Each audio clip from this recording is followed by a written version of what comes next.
I am California of the past. I am California of the past.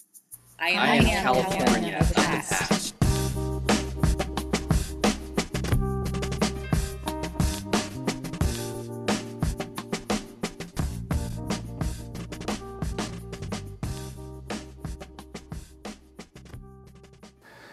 My family moved into the city in 1882 when my great-grandfather worked for the Chafee brothers here.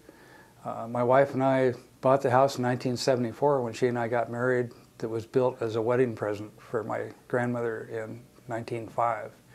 So we're only the second family, continuing Frost family, that lived in that house. It's about 105, 106 years old now. So when Gwen and I moved into the city, we got involved with local planning. Local being not an accurate word because we had to go into the county of San Bernardino and talk to the Planning Commission in San Bernardino to talk about projects and development that was occurring down the street from us, literally.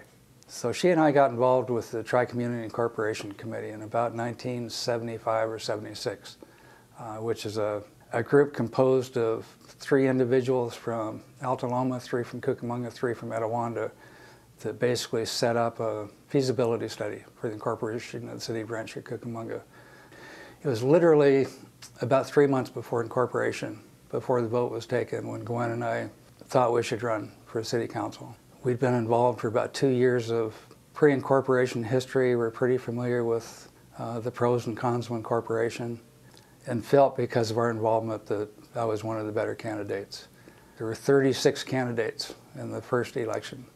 I wound up with the highest number of votes for lots of reasons, most of which I don't understand. And the council-elect selected me to serve as the first mayor of Rancho Cucamonga, the rationale being because of the vote count at that time. 5 of us sat down and almost literally said, here we are, what do we do with it? We didn't have a lot of municipal background. The incorporation committee had no spare money to spend on feasibility studies of what happened after the election was taken. We didn't have money to spend on legal advice or recommendations.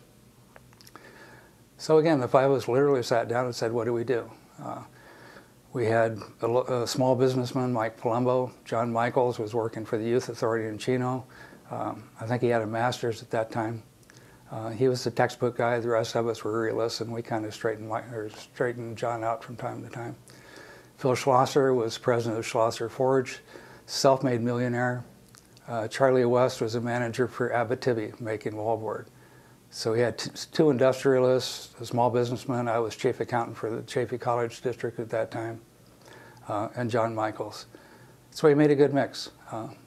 We had some huge advantages at that time because pretty much whatever we did was an improvement over what the citizens were receiving at that time.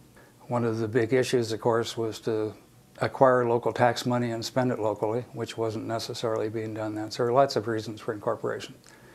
The first city council, which was really only lasted about 1.5 years, Charlie West, one of our first council members, wound up getting a job transfer. We appointed Art Bridge to fill in Charlie's slot. Art Bridge was one of the best council members I think the city's ever had. Self-made man, absolutely independent, had a long history within the city. So we really consider that first council as being 6 members.